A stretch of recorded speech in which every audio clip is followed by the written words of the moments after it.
alors bu leen fàtte ci kanam dinañ dalal professeur Fatou Samba Ndiaye moom moo jiite service hématologie clinique bu hôpital Dalal Jàmm jiite association des femmes médecins du Sénégal jàngat bi tey ñu ngi ci ànd ak docteur Mamadou Hady Dème enseignant chercheur en sciences politiques ca faculté sciences juridiques et politiques bu UCAD ñu ngi lay nuyu docteur di la dalal jàmm. jërëjëf soxna Naata maa ngi lay nuyu di nuyu ñi ma fekk ci plateau bi.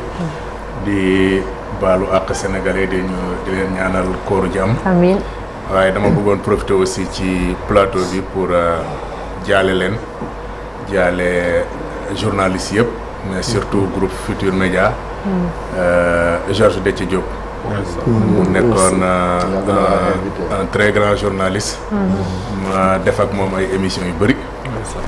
Grand Jury RFM matin ñu sekkoon vraiment ay relation yu cordial mu nekk benn perte boo xamante ni yaakaar naa Sénégal ñëpp a ko yëg. voilà di ko ñaanal yàlla di leen ko jaal di ko jaal Youssou Ndour mais aussi di ko jaal toute la famille de la presse sénégalaise. Amin merci beaucoup docteur merci ñu fàttali ni messe bi tamit tey la fële ca Cap des Biches merci messe 8e jour bi merci beaucoup docteur alors docteur tey ñuy taxaw ci jamono ji réew mi gis nañ crise bi am ci université Cheikh Anta Diop bu Ndakaaru ba yëf yi sax dem egg ba ci nit faatu étudiant muy Abdoulaye Ba dégg nañ procureur li mu ci wax ak enquête bi way situé responsabilité yi et tout étudiants yi ñu ci jàpp aussi ñu bàyyeegum leen malgré tout placé leen sous contrôle judiciaire am na ñu ci nekk di dox tànk jàmm et tout ça mais ndax crise bii nii maanaam bi commencé peut-être ci université wala am yeneen secteurs yoo xam ne laale na ko naka la régime bi actuellement war a faire face à cette crise là actuellement. waaw yaakaar naa ñu taxaw tuuti ci crise bi. xam nga université moom mënuñu ko détacher du reste de la société. donc bu société bi nekkee ci ay jafe-jafe rek forcément dañ koy sentir ci université. crise bi am université nag bon mën nañu wax ni fi mu dalee dafa yàgg. et puis li ci lëmasu aussi dafa bëri. damay jël peut-être quelques aspects rek ci crise boobu noonu pour ñu mën a comprendre justement lan moo tax ñu egg ba fii dafa fekk ni Sénégal dañoo génn ci ay période yoo xamante ni dafa bëri woon instabilité ñu commencé ko d'abord ci Covid bi 2020 2021 ñu génn foofu ñu dund lépp li fi amoon entre 2021 ba 2024 ba après élection yi. crise yooyu noonu dafa impacté bu baax fonctionnement universitaire surtout ci ni ñuy dérouler année académique yi. mu am ay répercussions aussi ci examen yi ci passage yi ba ci bourse yi parce que lépp lié.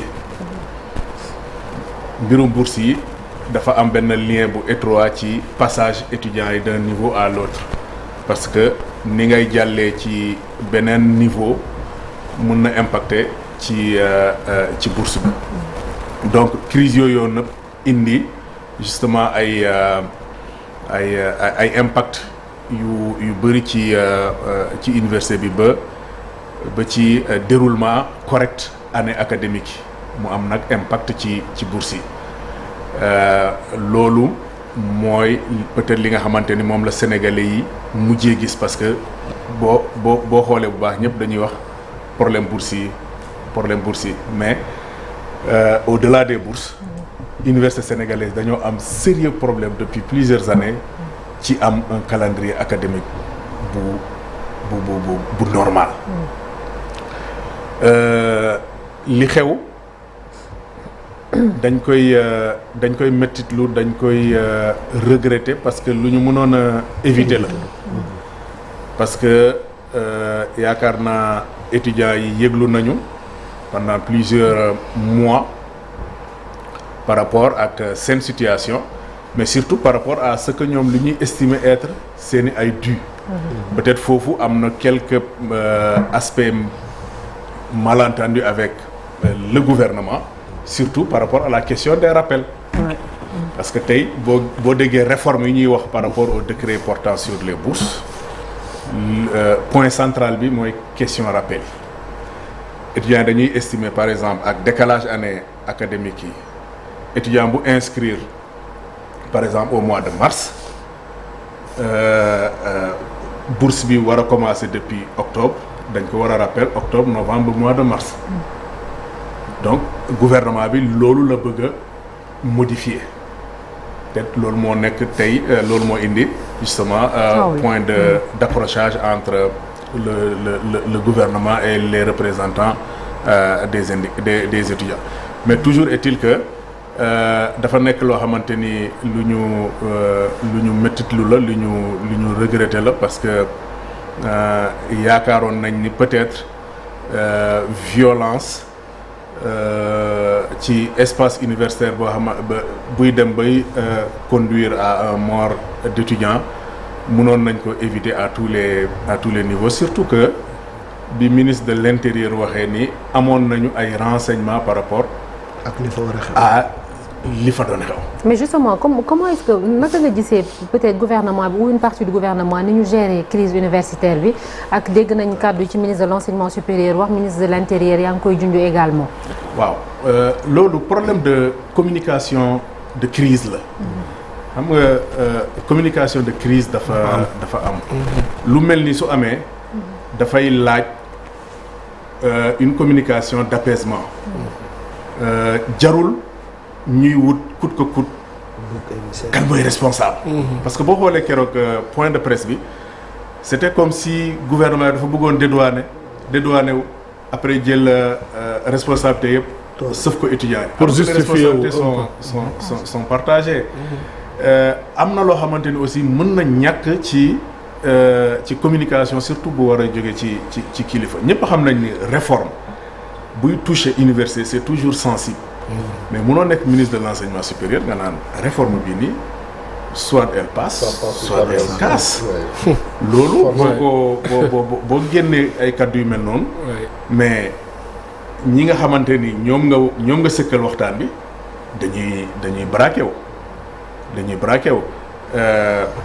idem pour le ministre de l'intérieur am na loo xamante ni aussi mënuñu ko comprendre que effectivement le gouvernement avait des renseignements ce qui est tout à fait normal yoo xamante ni yow mënoo ko am man mënuma ko am keneen mënu ko am mais renseignements yooyu noonu seen objectif c'est de pouvoir anticiper permettre au gouvernement d'anticiper mais keroog li ñu gis en réalité ce n'était pas de l'anticipation gisoon nañu énormément de violence du ñu wax ni diw moo def wala diw kële moo def mais gis nañu énormément de violence mais surtout la durée de l'intervention. Près de 8 heures d'affrontement entre les policiers et les étudiants bu ñu moytu forcément dina ni la mënoon a jeexee parce que dafa yàgg intervention boobu. Docteur, comment fait-il que yaa ngi koy wax naan réforme mais acquis souvent kenn du ko laal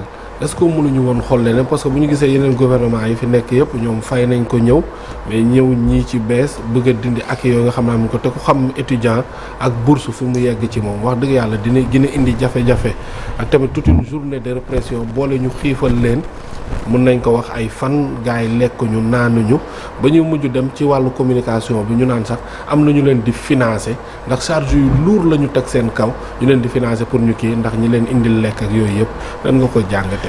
waaw boo xoolee dafay mel ni dañoo nekk dans un éternel recommencement fii ci réew mi discours yi ñu daan dégg quelques années tey moom la ñuy déggaat que étudiants dañ leen infiltrer que opposition bi moo leen di financer que dañu fekk ay armes seen néeg. fekk nañ ay armes seen néeg dañuy defar cocktail molotov et cetera c'est regrettable que ñu dundaat ñu amaat sentiment de déjà vécu boo xamante ni gis nañu li mu fi jur ces dernières années par rapport à ce que li ngay considérer comme droit acquis bon mënuñu wax ni lépp luy droit acquis mënuñu ko réformer loolu aussi mënul nekk mais ñëpp xam nañ ni sensibilité question des bourses pour étudiants yi ñëpp xam nañu sensibilité œuvre sociale pour étudiants yi mais ñoom aussi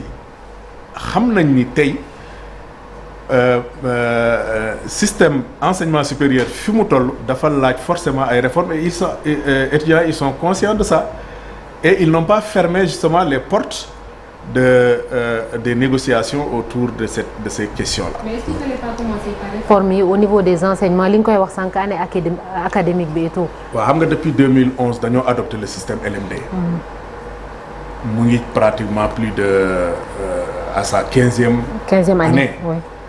Mais ba léegi kenn mësul évaluer justement le système LMD ba xam est-ce que objectif yi ñu ko assigné woon au départ est-ce que atteindre nañ ko tey ni université yi bëree étudiants ak faible taux de sortie et d'insertion des étudiants.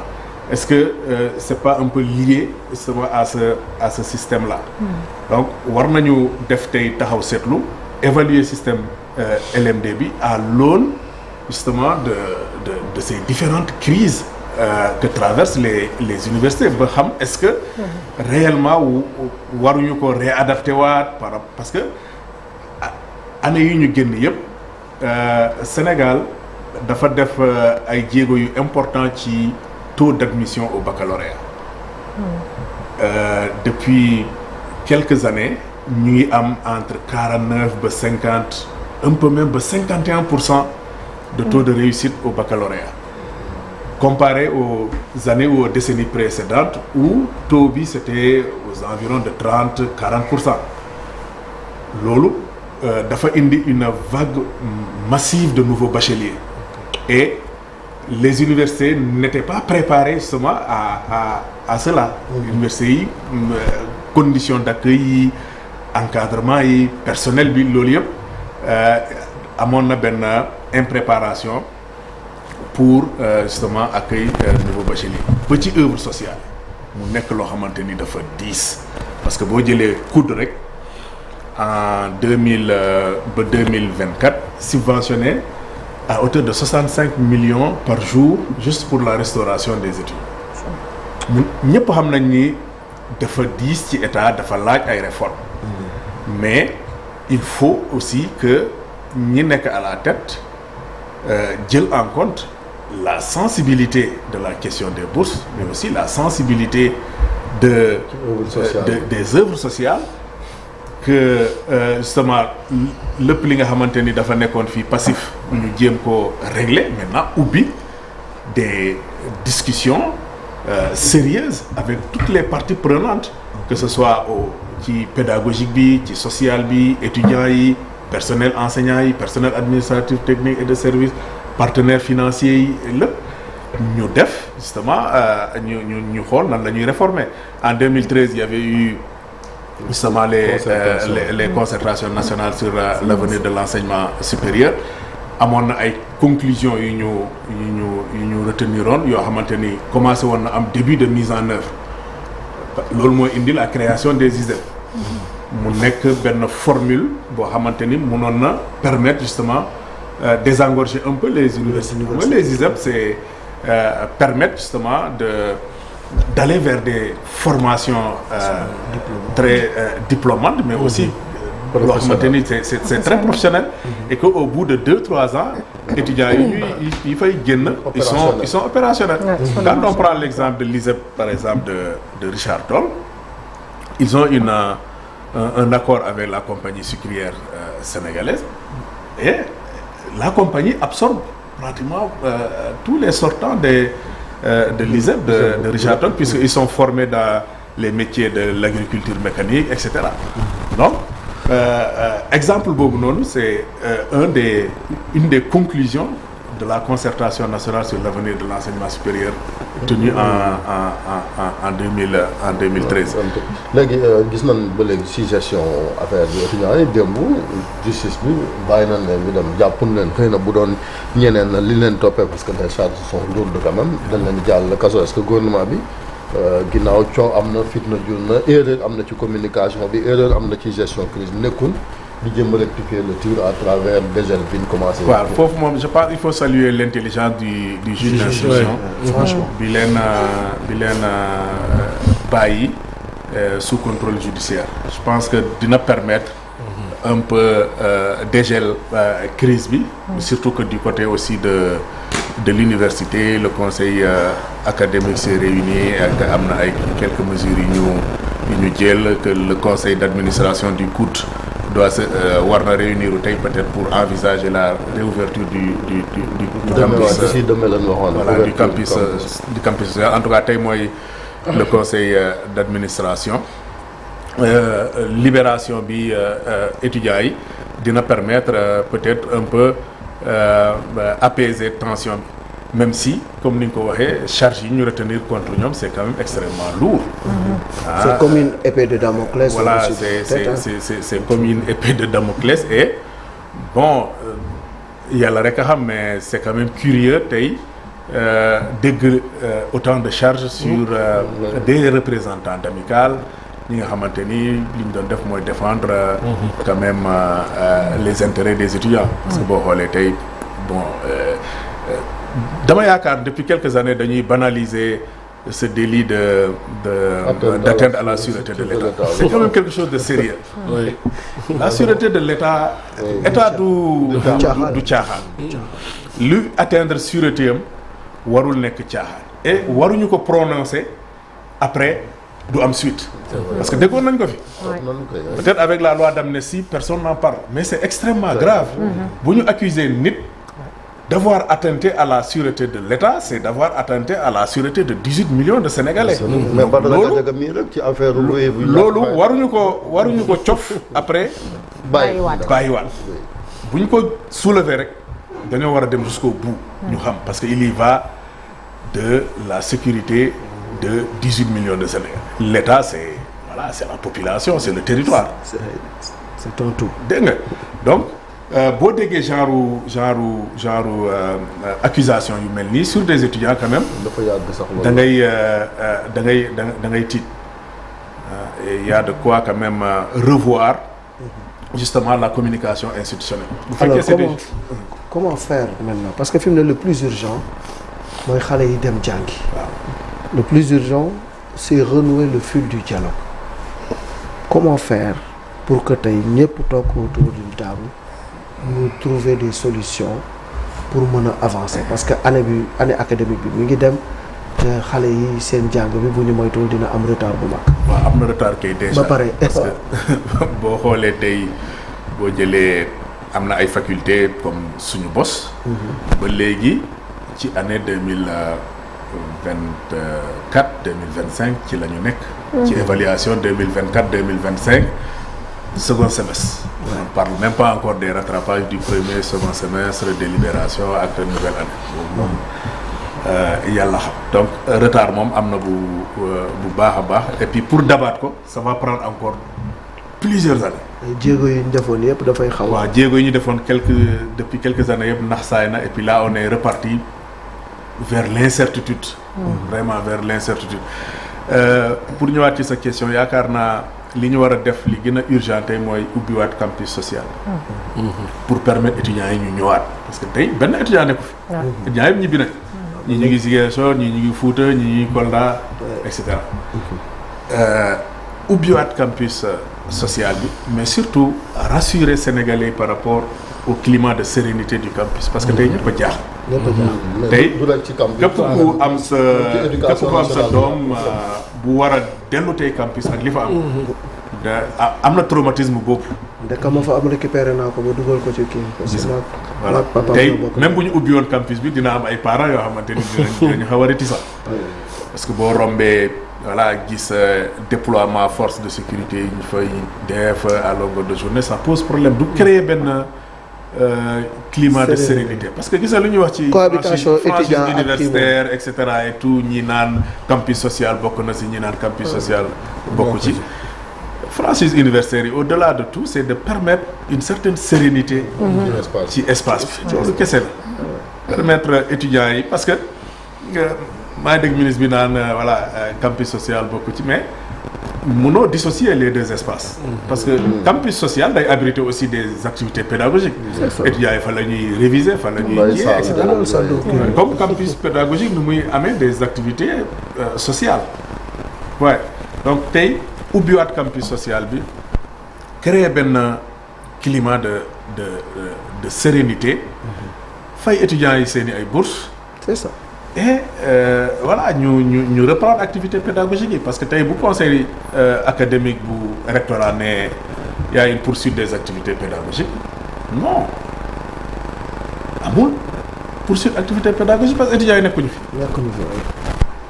te loolu boo duggee amphi tey ay table baa nga fay fekk tey man su ma newoon damay xëy dem defi cours su ma duggee amphi. voilà table baa ngi laay defal cours. amul activité pédagogique.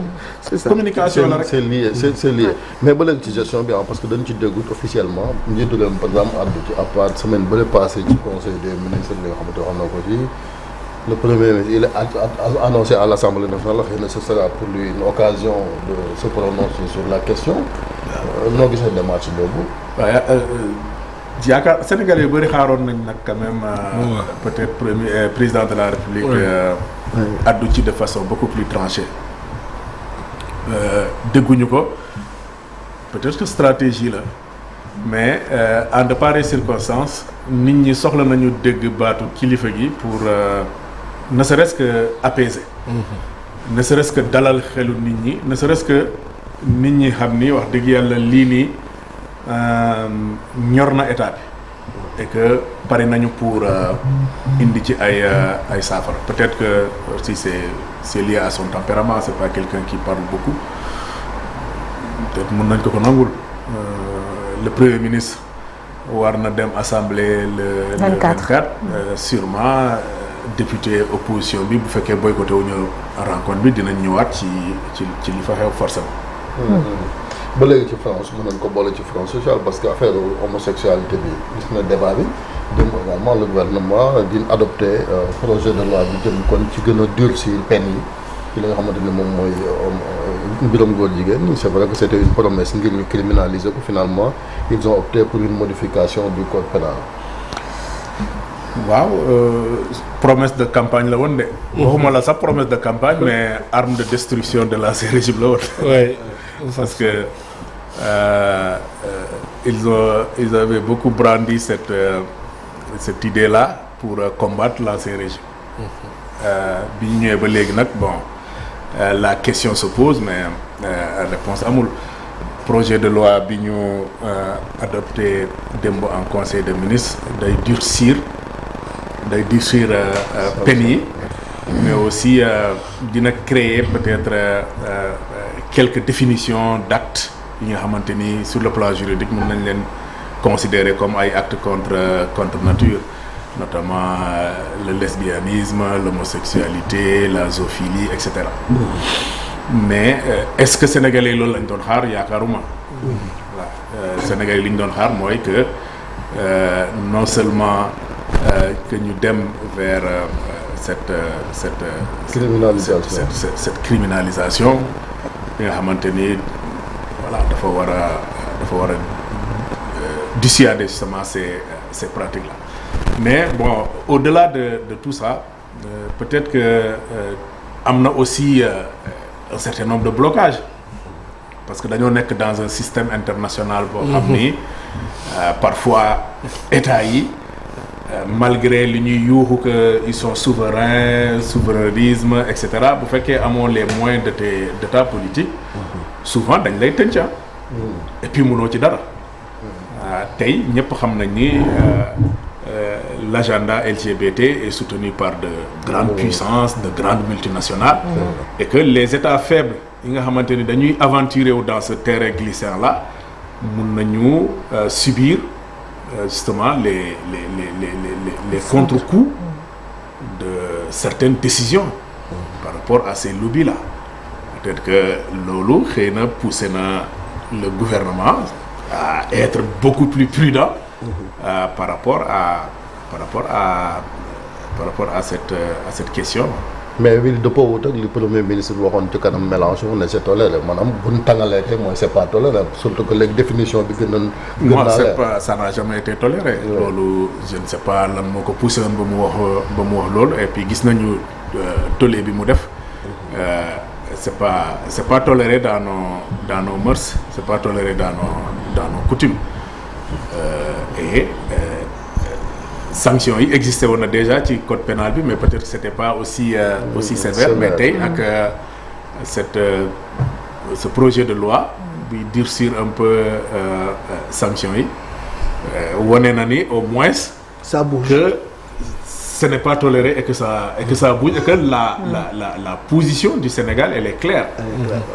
Parce que tey boo xoolee au niveau international le combat c'est aller vers la légalisation. mariage pour tous en France c'est depuis 2014 la loi sur le mariage pour tous. Et Mélenchon bi fi ñëwoon. ñu accueillir ko à l'université. faisait partie justement des initiateurs de cette loi-là. Il l'a même revendiqué ce jour-là. Étant député à l'époque.